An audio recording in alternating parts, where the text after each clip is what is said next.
오늘 성취될 말씀 우리 빌립보서 1장 보겠습니다. 자, 빌립보서 1장 우리 12절과 20절, 21절 이어서 보도록 하겠습니다. 형제들아, 내가 당한 일이 도리어 복음 전파에 진전이 된 줄을 너희가 알기를 원하노라. 20절입니다. 나의 간절한 기대와 소망을 따라 아무 일에든지 부끄러워하지 아니하고 지금도 전과 같이 온전히 담대하여 살든지 죽든지 내 몸에서 그리스도가 존귀하게 되게 하려 하나니 이는 내게 사는 것이 그리스도니 죽는 것도 유익함이라. 아멘. 우리가 지금 복음 누림에 대한 내용을 이렇게 말씀으로 나눠가는 가운데 특별히 현장 복음 메시지를 지금 나누고 있잖아요. 그래서 복음과 생명, 복음과 기도, 또 복음과 말씀, 요즘 우리가 나누는 것이 복음과 삶이죠. 그래서 이 복음과 삶에 대한 거를 이렇게 좀 누리면서 우리가 지금까지 누리고 있던 나누고 있던 내용이 복음 누림인데 복음 누림 속에는 두 단어가 들어 있습니다. 그리스도 누림, 성령 누림. 그래서 예수님께서 직접 본을 보여주셨어요. 예수님 자신의 공생애 동안에 3년 동안 주 메시지가 자신이 누군가를 이렇게 증거했죠. 그래서 성경에 마태, 마가, 누가복음을 기록한 저자들이 그 예수님의 그 공생애를 모습을 보면서 이제 마태복음에서는 왕으로 오신 그리스도를, 마가복음에서는 제사장으로 오신 그리스도를, 누가복음은 선지자로 오신 그리스도를 이렇게 설명하는 그런 내용이 나오잖아요. 그래서 예수님은 공생애 동안 자신이 그리스도로 오셨음을 이렇게 증거해 줬던 그런 내용을 이렇게 정리해 볼 수 있고요. 그리고 예수 믿을 때 성령을 받게 된다. 그래서 성령에 대한 내용은 요한복음에서 잘 정리를 해줬어요. 그래서 요한복음 14장에 그 내용이 잘 들어있죠. 14장 6절에 보면 예수께서 곧 길이요 진리요 생명이니 나로 함정을 아버지께 갈 자가 없다. 그렇게 말씀하면서 요한복음 14장 16, 17절 내가 아버지께 구하겠으니 보혜사 성령을 줘서 너희와 영원히 함께 할 것이고 그는 진리의 영이라. 세상에 능히 그를 받지 못하고 듣지 못하고 알지 못하는 넌 안다. 너희와 함께 거하시며 너희 속에 계신다. 그러면 그 말은 예수 믿는 자에게 성령이 우리와 영원히 함께하고 우리 속에 계신다는 뜻이잖아요. 그럼 여러분 신앙생활은 뭐 하는 거예요? 그 성령의 인도받는 게 신앙생활이잖아요. 그래서 요한복음 14장 26절에 보면 어, 보혜사 곧 아버지께서 내 이름을 보내는 성령 그가 와서 모든 거 가르쳐주고 내게 말한 모든 거 생각나게 하시리라. 그래서 이제 이 그리스도와 성령에 대한 그런 누림에 대한 그 복음 누림을 실제로 했던 그런 교회가 바로 초대교회죠. 그래서 초대교회 성도들은 예수님이 그리스도인 것을 이 부활을 직접 목격했잖아요. 그러니까 예수님 누군가 와서 죽고 부활하는 분이 그리스도다. 그래서 예수님이 부활한 사건을 만나면서 초대교회 성도들은 예수님이 그리스도라는 것을 확증했습니다. 그런데 그런 축복을 받고 있는 제자들에게 예수님 찾아오셔서 하신 말씀이 사도행전 1장 4절 5절이죠. 사도와 함께 모이사 너희는 예루살렘 떠나지 말고 내게 들은 바 아버지의 약속. 아까 약속이 그게 요한복음 14장이에요. 예수 믿는 자에게 그리스도를 믿는 자에게 성령을 줘서 영원히 함께하고 너희 속에 계시는데 그분을 의지할 때 성령이 역사해서 모든 거 가르쳐주고 생각나게 한다. 그래서 4절에 다시 말씀드리는데 사도와 함께 모이사 예루살렘 떠나지 말고 내게 들은 바 아버지의 약속을 기다리라. 그러면 몇 날이 못돼서 성령으로 세례를 받을 것이다.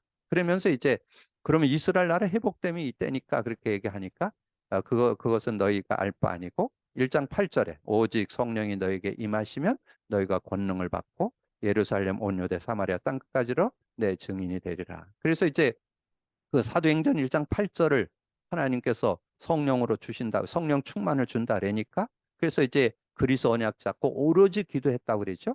오로지 기도했더니 사도행전 2장 1절에서 13절 조금 넓게 보면 21절까지 볼 필요가 있어요. 그래서 그들이 마가다락방에 모여서 오로지 기도했더니 그들이 다 성령을 다 받게 됐죠. 그래서 예수 믿는 사람은 다 받는다는 거. 그게 2장 3 사도행전 2장 3절입니다. 그들이 다 각각 성령이 임하여. 그래서 4절에 보면 다 성령이 충만하여 다른 언어들로 말하기를 시작하니라. 이렇게 말씀이 나와요. 그러면서 이제 그거를 지켜본 베드로는 그것이 바로 요엘 선지자가 예언했던 거다. 그게 사도행전 2장 16, 17절입니다. 요엘 선지자가 이제 말세 남녀 종들에게 하나님의 하나님의 영을 물붓듯 부어줄 것이다. 그때 자녀가 예언하고 젊은이가 환상을 보고 늙은이가 꿈을 꾸게 될 것이다. 그래서 이 성령의 충만을 받게 되니까 자신의 연약, 인간관계, 모든 상황을 다 넘어서는 그런 축복을 얻게 됐잖아요. 그래서 이 그리스도의 누림, 성령 누림을 합해서 우리는 복음 누림이라 그렇게 말씀드립니다. 근데 제가 이제 이 내용을 가지고 계속 인도 받아서 지금 저희 교회에서는 지금 한 6년 정도 지금 인도 받고 있거든요.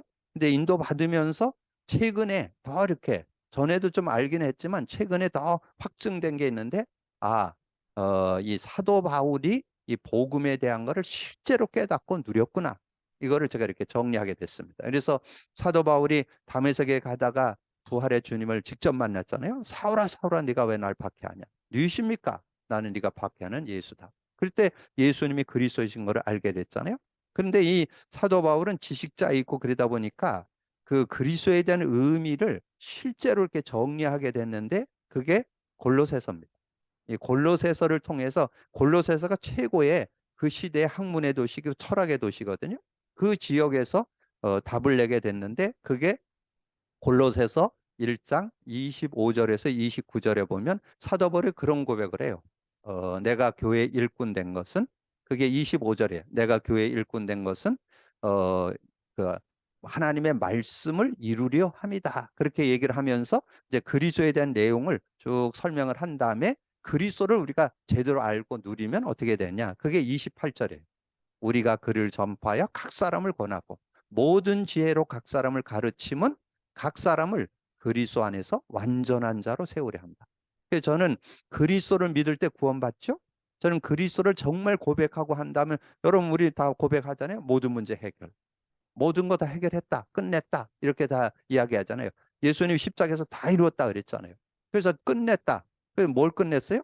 여러분 근본 문제도 해결되고 영적 문제, 정신 문제 모든 문제가 그리스도 안에서 다 해결된다는 거죠. 그래서 저는 그리스도 제대로 잡으면 누구든지 그리스도 안에서 승리하는 그래서 응답도 받고 치유도 받고 회복도 받고 완전한 그리스도인의 모습으로 저는 쓸 수 있다고 저는 확신합니다. 그러면서 이제 사도 바울은 굉장히 지식자니까 자기가 가지고 있는 지식은 초등학문에 불과하다.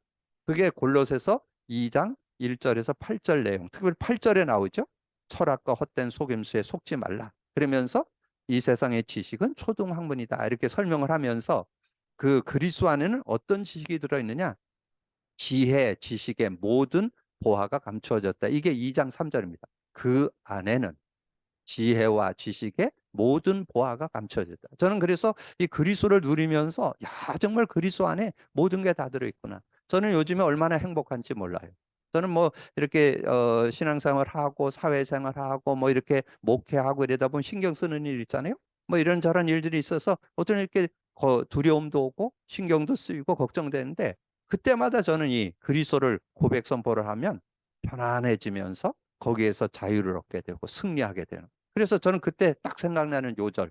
요한복음 8장 32절. 진리를 알지니 진리가 너희를 자유케 하리라. 정말 자유한다는 거. 언제 또 제가 많이 그리스도를 체험하느냐 하면 저녁에 잠들었을 때, 잠잘 때. 이 잠잘 때 하루 일과를 쭉 이렇게 점검해 보고 이렇게 할 때 그때 또 뭐 염려되고 근심되고 걱정되고 신경 쓰는 이런 것들이 있는데 그런 걸 해소 안 하면 여러분 건강에 많은 손해를 봅니다. 저녁에 잠잘 때 편안한 잠을 자야 되거든요. 그래서 어떤 사람은 잠이 안 와갖고 뭐 술 한잔 하고 뭐 이렇게 하고 잠을 질고 뭐 이렇게 하는 분들도 있는데 저는 뭐를 먹느냐 하면 그리스도 고백 선포를 통해서 그리스도를 먹습니다. 그래서 그리스도를 한 10번, 20번, 어떨 땐 신경 쓰는 일이 좀 부담되는 일이 있을 때는 한 30회, 50회도 할 때도 있어요. 근데 그렇게 하고 나면 완전 해소가 되는 거예요. 뭐 내가 걱정한다고, 내가 염려한다고 되는 일이 아니고 하나님이 하셔야 된다. 이렇게 믿어지니까 그렇게 승리하는 그런 모습이 되고, 그러면서 이제 사도 바울이 이 그리스도에 대한 실제를 그렇게 누렸을 뿐만 아니라 성령의 역사에 대해서도 아주 실제적으로 이렇게 고백했던 내용을 고린도 전서를 통해서 잘 설명을 해줬어요. 특별히 고린도전서 2장 6절에서 16절까지 내용에 보면 아주 구체적으로 설명을 했어요. 이 성령이 세상의 지혜, 하나님의 지혜, 관원의 지혜가 아니고 하나님의 지혜다. 그게 고린도전서 2장 6절 7절이에요. 그러면서 여러분 잘 아는 요절 12절, 우리가 세상의 영을 받지 않고 하나님께로 온 영을 받았으니 이는 하나님께서 은혜로 주신 것들을 알게 하려 하십니다. 그러면서 저는 거기에서 14절이 또 굉장히 은혜가 돼요. 제가 많은 성도들을 상대하고 많은 사람들을 상대해 보면서 조금 지식이 있다는 사람들 성령 의지를 잘 안 하더라고요. 그래서 그 내용이 거기에 나와요. 고린도전서 2장 14절은 육에 속한 사람은 하나님의 성령의 일을 받지 아니하나니 이는 그것들이 어리석게 보이며 그것들을 그들은 알 수도 없나니 그것은 영적으로야 분별된다. 영적 분별. 여러분 세상을 살아가는데 분별을 할 때가 많죠? 뭘로 분별해야 되느냐? 성령 안에서 분별. 성령의 눈을 갖고 분별해야 승리할 수 있다는 거예요. 그러면서 거기에 중요한 내용이 15절이거든요. 신령한 자는 모든 걸 판단하나 자기는 아무에게도 판단받지 않아. 인간의 육신적인 눈으로 나를 판단하는 건 그건 껍데기고 나는 성령 안에 살고 있기 때문에 감히 세상 사람들이 판단하지 못한다는 얘기죠. 그래서 신령한 자는 모든 걸 판단하나 자기는 아무에게도 판단받지 않는다. 그러면서 하나 더 깨닫게 된 게 고린도전서 3장입니다. 고린도전서 3장 16절은 여러분 다 잘 아는 요절이잖아요. 예? 너희가 하나님의 성전인 것과 하나님의 성령이 너희 안에 계시는 줄을 알지 못하느냐. 그러면서 그 앞에 그 설명이 나와요. 그 설명이 뭐냐면 3장 1절에서부터 15절까지 뭔 설명이느냐. 너희가 구원받았어도 육신에 속했다. 육신에 속한 자는 3절에 시기, 분쟁, 다툼을 자꾸 한다는 거예요. 그리고 나는 아볼로 파고 나는 바울 파고 파당을 자꾸 짓는다는 거예요. 그래서 우리가 육신적으로 눈으로 볼 때는 우리 자꾸 사람 의지하고 뭐 누가 높고 누가 좋고 뭐 이래가지고 자꾸 우리가 거기에 속을 때가 있잖아요. 그때 사도 바울이 얘기했어요. 나는 심었고 바울은 나는 심었고 아볼로는 물을 줬다. 자라게 하시는 이는 하나님이다. 우리는 그냥 동력자들이다.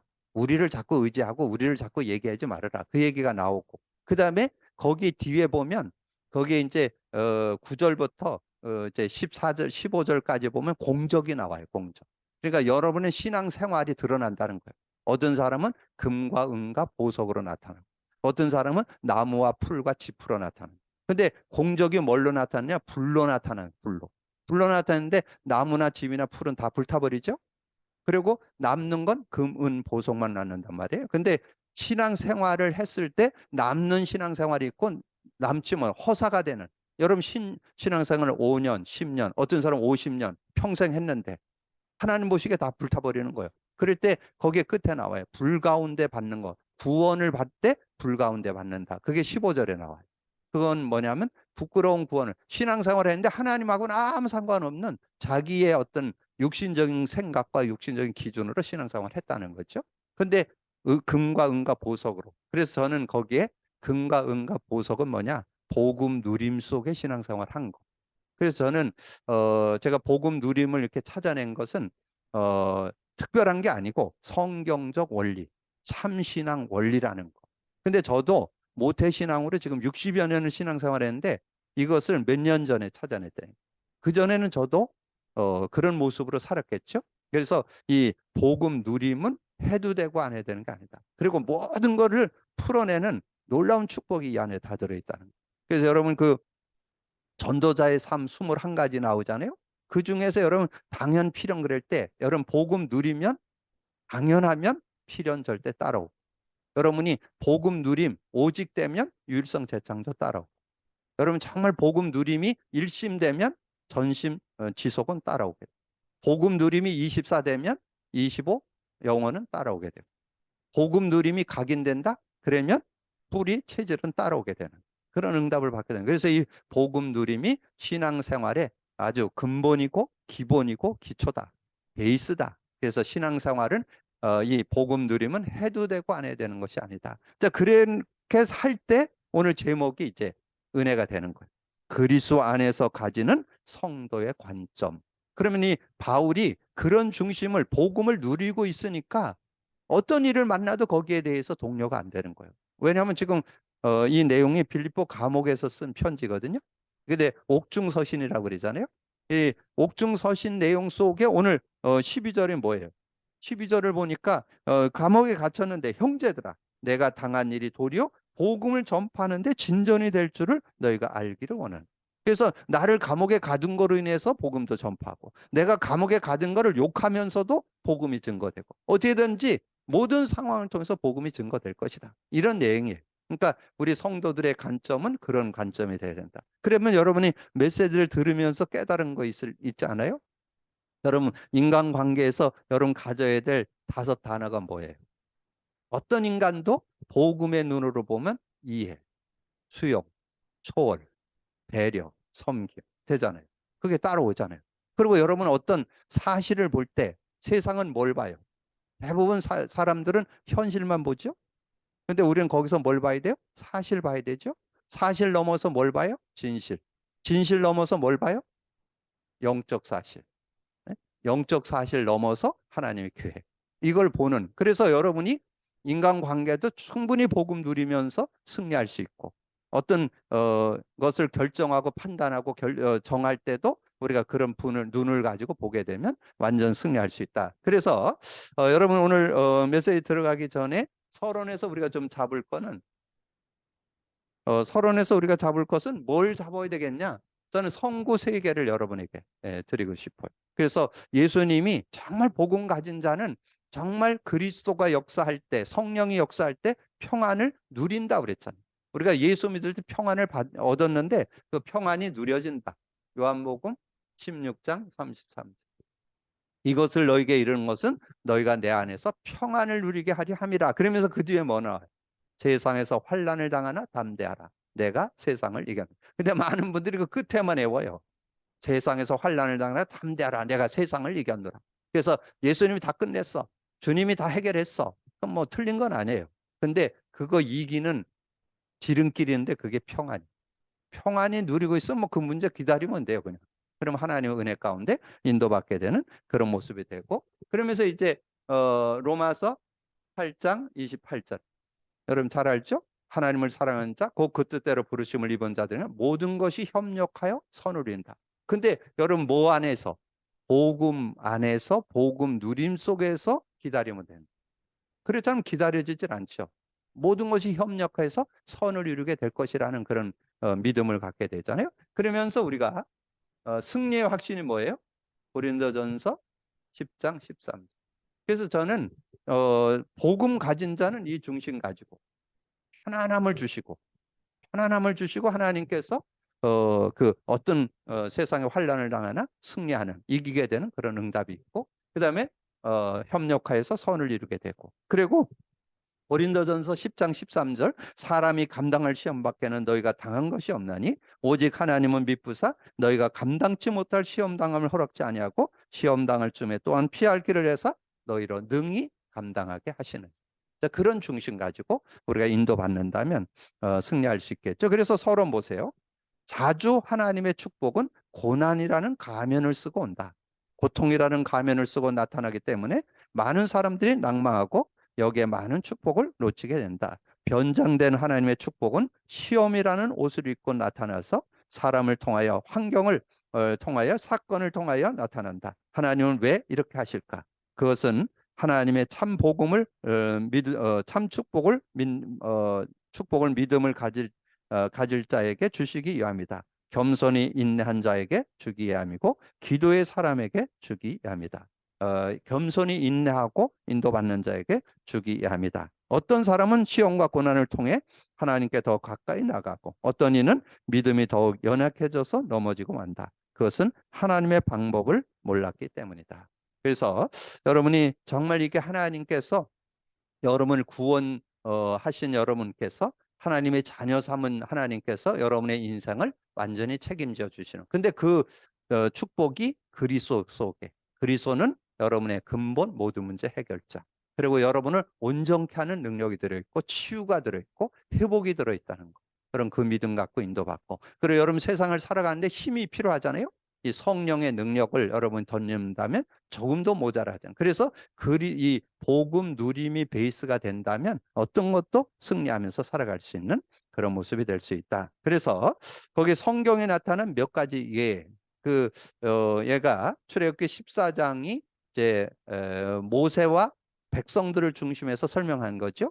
모세가 지금 400년 동안 종살이하던 이스라엘을 출애굽 문설주에 피 바르는 날 장자 죽는 자리에서 보호를 받고 출애굽을 해 나왔죠. 출애굽을 해서 광야로 들어섰는데 앞에 홍해가 가로막혔어. 근데 이스라엘 백성들이 나간 것을 알고 이제 바로 왕이 다시 군인들을 이끌고서 쫓아오는 그런 상황이 됐잖아요. 그럴 때 백성들은 어떻게 했어요?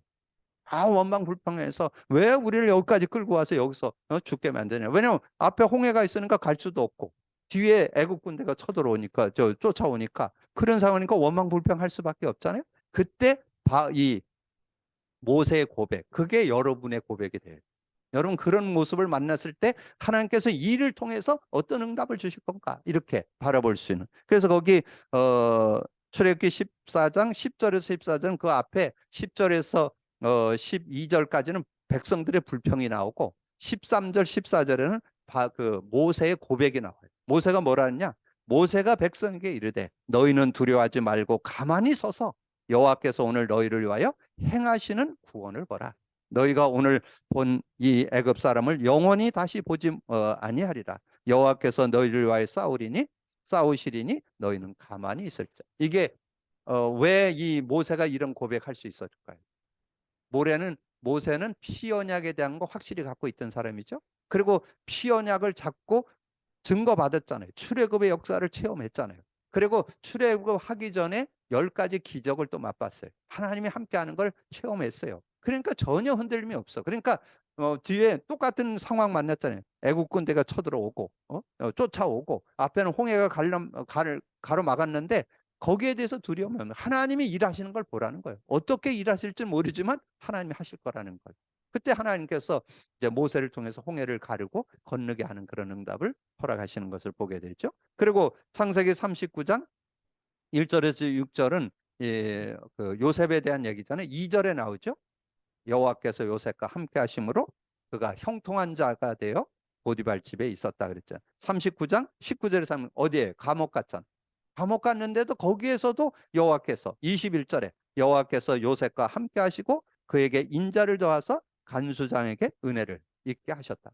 그러니까 감옥 갔는데도 하나님 은혜를 주시고 또 거기에 그걸 풀어내려면 간수장이 또 요셉을 잘 봐줘야 돼요. 그러니까 그 간수장도 하나님이 간섭하셔서 은혜를 베풀도록 이렇게 했다고 그랬잖아요. 그러니까 여러분이 하나님과 함께하는 삶을 이렇게 실제로 누릴 때, 그래서 욥기 1장 20절 22절은 욥기가 이제 뭐 갑자기 그냥 이렇게 재산이 다 불타게 되고 이 자식들이 다 죽게 되는 이런 여러 가지 상황을 만났잖아요. 그런 여러 가지 상황을 맞을 때 욥이 고백한 내용이 그게 22절이에요. 여러분 그런 고백이 돼야 되겠죠? 22절에 이 모든 일에 욥이 범죄하지 아니하고 하나님을 향하여 원망하지 아니하고 뭐 완전히 그냥 하루아침에 그냥 재산 다 날라가고 자식들 다 죽고 막 이랬는데도 원망하지 않는. 나중에 어떻게 됐어요? 자기 몸에는 완전히 그 욕창이 걸려가지고 완전히 기왓장으로 고름을 이렇게 긁고 앉아 있는 그런 상황이 됐는데도 원망하지 않아요. 욥에 대한 그 내용이 다 그런 내용이잖아요. 그러니까 전혀 하나님을 원망치 않는 그런 속에서도 그거는 왜 그랬을까요? 복음의 능력을 알고 있었기 때문에. 복음의 능력을 맛봐요. 그래서 여러분 복음 누림 안 하면 이런 문제, 뭐 이런저런 문제가 와도 다 넘어진다 이거. 근데 이런 문제 저런 문제 와도 의연하게 그거를 대처하고 거기에 대해서 인도받을 수 있는 것은 그런 복음 누림이 완전 개인화, 생활화, 체질화돼 있으면 그런 축복 속에 들어갈 수 있다. 그래서 반란 당할 때 넘어진 이유가 뭘까요? 하나님의 방법을 몰라. 하나님의 방법은 뭐예요? 서론에 말씀드렸잖아요. 로마서 8장. 하나님을 사랑하는 자, 그 뜻대로 부르심을 입은 자들에게 모든 것이 협력하여 선을 이루고 환란의 결과 야고보서 1장 3절. 그 환난을 줘서 시험을 주는 것은 이는 너희의 믿음의 시련이 인내를 만들어내고 더 큰 응답을 주기 위한 하나님의 섭리인 것을 말씀해 주는 거죠. 하나님의 축복이 변장되어 오는 이유를 몰랐기 때문이다. 그래서 고린도후서 1장 3절 4절에 보면 찬송하리로다. 하나님께 받은 위로로서 모든 환난 중에 있는 자들을 능히 위로하라고. 여러분이 환난을 당한 거는 여러분이 뭐 일부러 뭐 여러분이 어려움 당하고 아파보고 그러지 않지만 여러분이 어려움을 당해보고 아파보면 그런 사람 당한 사람을 실제로 위로해주고 도와줄 수 있어요. 저는 누구를 만나든지 치유에 대한 자부심이 있어요. 확신이 있습니다. 왜냐하면 치유받아 봤으니까. 그리고 뭐 이런 문제 저런 문제를 하나님께서 역사하신 걸 맛봤기 때문에 분명하게 얘기해 줄 수 있어요. 우리가 복음 갖고 있으면 반드시 하나님이 더 좋은 것으로 축복하신다. 이렇게 얘기해 줄 수 있는 거죠. 그래서 그 경험이 도리어 축복이 되는. 그래서 히브리서 12장 6절에서 11절에 보면 정말 하나님의 자녀들에게 이런저런 고통을 하나님이 허락해요. 자녀이기 때문에 고통을 준다. 그런 내용이 거기에 나와요. 하나님의 아들이기 때문에 고통을 주는. 왜냐하면 뭐 그런 자식이 아니면 관심도 안 갖는데 우리에게 그런 아픔을 줘서 더 믿음이 든든하게 서서. 그래서 거기에 6절에 보니까 주께서 그 사랑하는 자를 징계하시고 그가 받아들이시는 아들마다 채찍질하는. 이 자녀 그러니까 이 사랑하는 자를 징계하고 그거를 받아들이는 아들마다 채찍질하는 그런 하나님이신 것을. 왜냐면 우리 그러잖아요. 그 자녀들이 잘못했을 때 왜 매를 대요? 사랑하기 때문에 매를 된다고 그래요. 그거는 무슨 화풀이 하는 게 아니라 다시는 그런 것을 하지 않도록 사랑하기 때문에 그런 매를 대기도 하고 그러잖아요. 그리고 환난 이후에 오는 실제적인 축복을 몰랐기 때문에 출애굽기 14장 31절에 이제 홍해를 건너고 난 다음에 주신 메시지죠. 이스라엘이 여호와께서 애굽 사람들에게 행하신 그 큰 능력을 보았어. 왜냐하면 이스라엘이 마른 땅처럼 건너고 다 건너갔는데 이제 애굽 군대가 쳐들어와서 그 물로 들어왔잖아요. 물로 들어오니까 그 물을 합해버려 가지고 완전히 다 수장시켜 버리는 그런 모습. 그걸 봤단 말이에요. 누가? 백성들이. 자기들이 다 보고 나서 고백한 내용이에요. 그게 31절이에요. 이스라엘이 여호와께서 애굽 사람에게 행하신 그 큰 능력을 보았으므로 백성이 여호와를 경외하며 여호와와 그의 종 모세를 믿었더라. 그때 이제 모세를 실제 신뢰하게 되는 그런 모습이 됐다는 거죠. 그런 응답을 허락하신. 그리고 시험 당할 쯤에 하나님의 약속을 몰랐기 때문에. 고린도전서 10장 13절. 여러분 확신 5가지 중에 하나잖아요. 구원의 확신, 인도의 확신, 응답의 확신, 사제의 확신, 승리의 확신. 그 승리의 확신 요절이 고린도전서 10장 13절. 저는 시험 받기 싫었는지 이게 제일 안 해오지더라고요. 애우고 애워도 또 그 다음에 보면 또 잘 안 애워지고. 그런데 어쨌든 여기에 내용을 보면 하나님이 감당할 시험밖에는 허락지 않고 또 시험 당할 즈음에 피할 길을 내사 능히 감당케 하시는 그런 하나님이신 것을 우리에게 말씀. 그러니까 걱정할 일이 없다는 거죠. 하나님께서는 우리에게 시험을 통해서 우리를 더 든든히 세우고 굳건히 세우는 그런 비밀이 들어있다는 거. 그러면 환난 당할 때 어떻게 해야 되는가? 빌립보서 4장 6절 7절 기도 속으로만 들어가면 된다는 거죠. 그래서 빌립보서 4장 6절 아무것도 염려하지 말고 모든 일에 기도와 간구로 너희 구할 것을 감사함으로 아뢰라. 그리하면 모든 지각에 뛰어난 하나님의 평강이 그리스도 예수 안에서 너희 마음과 생각을 지키시리라. 데살로니가전서 5장 18절 범사에 감사하라. 이는 너희를 향하신 하나님의 뜻이다 그랬잖아요. 그리스도 예수 안에서 너희를 향하신 하나님의 뜻이다. 그렇게. 그리고 히브리서 13장 15절은 그러므로 우리는 예수로 말미암아 항상 찬송의 제사를 하나님께 드리자. 이는 그 이름을 증언하는 입술의 영. 그러니까 어떤 일을 만나든지 우리는 하나님을 찬양하고 하나님께 감사할 수 있는 그런 모습. 그래서 결론은 우리가 지금 많은 나오는 그런 단어로 정리를 해보겠습니다. 요즘에 우리가 메시지 듣고 나눌 때 나오는 단어가 있는데 문제는 뭐가 들어있다? 문제에는 답이 들어있다. 문제에는 답이 들어있다. 여러분 사람들과의 만남 속에서 갈등이 있죠? 갈등은 뭐 하라고? 갱신하라. 여러분이 자신을 돌아보면서 나도 그런 모습에서 다른 사람하고 그런 것이 될 수 있다 해서 갱신하고. 또 여러분이 위기를 만났을 때는 어떻게 하라고요? 그것이 하나님께서 주시는 중요한 기회가 된다. 요즘 그런 메시지, 그런 말씀 계속 반복해서 나오잖아요. 근데 저는 복음 누리는 사람은 이런 중심 가지고 문제 속에서는 답을 찾고 여러 가지 갈등이 오면 갱신하는 기회를 삼고 또 여러 가지 위기가 올 때는 그것이 도리어 전환점이 되는 기회가 되는 축복의 하나님의 시간표가 된다는 거 여러분 그런 것을 믿음으로 인도받는 그래서 오늘 여러분 서론에서 좀 설명했던 복음 누림이 전제돼야 된다는 거 이건 해도 되고 안 해도 되는 게 아니라는 거 복음 누림이 전제돼야 올바른 신앙 생활이고 신앙 원리고 하나님 주시는 진정한 축복과 은혜를 누리는 그런 삶이 되어질 수 있다. 언약으로 붙잡는 귀한 시간이 되기를 주님으로 축복합니다. 주님 감사합니다. 오늘도 귀한 시간에 또 귀한 말씀 나눌 수 있도록 은혜 주신 거 감사합니다. 두고나는 말씀을 언약으로 잡고 정말 복음 누림 예수님이 증거해 줬고 사도 바울이 정리한 그 내용을 언약으로 잡고 복음 누림 속에서 우리의 신앙이 되어지는 그런 축복을 찾아내는 우리 모두가 되게 하여 주옵소서. 감사거리 주님 예수 그리스도 이름으로 기도하옵나이다. 아멘.